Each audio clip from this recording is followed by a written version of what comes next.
Moving on to Guinea-Conakry. Ladies and gentlemen, President Alpha Condé is trying to do third term by fire by force. This man is 81 years old. Yes, 81. And he wants a referendum to change the constitution to allow him to run for third term. I don't get it. In other parts of the world, when a president's term is over, it is over now, no, it's over now, no. I haven't heard of any country in Europe where the president wants a referendum to change the constitution so that he could run again, or in America. So why is it that in Africa this happens a lot? And when people protested in Guinea, as expected, he sent soldiers to shoot at them. At least 9 people have been killed during this protest. Gunfire in downtown Conakry. Frightened residents have locked themselves indoors. What was supposed to be a nationwide protest against President Alpha Condé has turned into street battles between security forces and demonstrators. But why? You know what baffles me the most each time I see something like this? I always think about whatever could be going on in the minds of those soldiers that they would shoot at their own fellow citizens. People that they are suffering together. In order to protect the selfish interests of one man that doesn't even care about them. And the protest didn't start this year. At least 11 people were killed last year during those protests. By the way, have you guys noticed that a lot of countries that do this in Africa are French-speaking countries? Not all of them, but a lot of them. Why is France quiet about this? Is it that France doesn't know that this is happening, or are they empowering something from the back? The president of Burundi, Nkurunziza, changed the constitution last year, extending his tenure by 7 years. His wife is a pastor, by the way.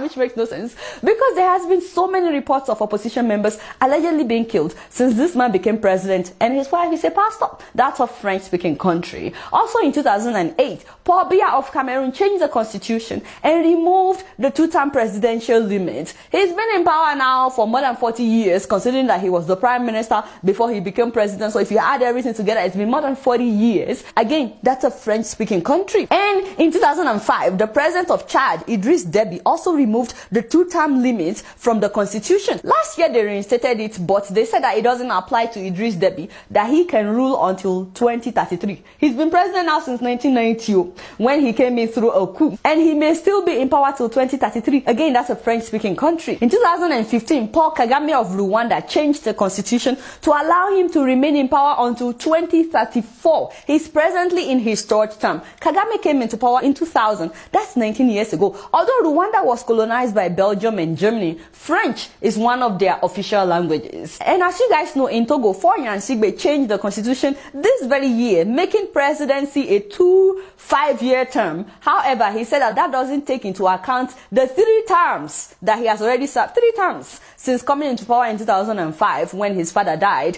which means that Nyansingbe could remain in power until 2030. You know how long the people of Togo have been protesting? Don't forget that his father was the president for 38 years until he died of heart attack. That's also a French-speaking country. In Ivory Coast, Ouattara changed the constitution in 2016 to allow him to run for a 3rd term in 2020.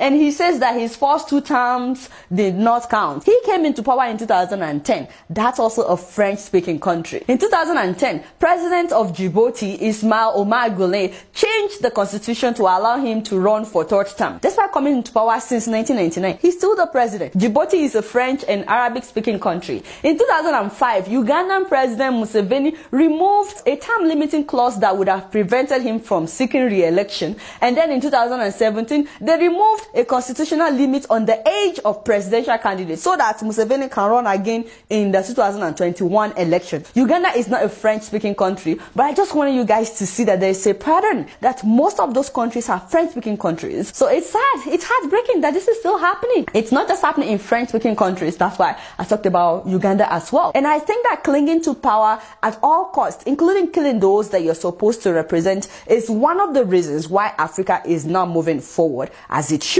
We'll keep you guys posted on what's happening in Guinea. You guys not doing much. Guess what? I'm just keeping it real.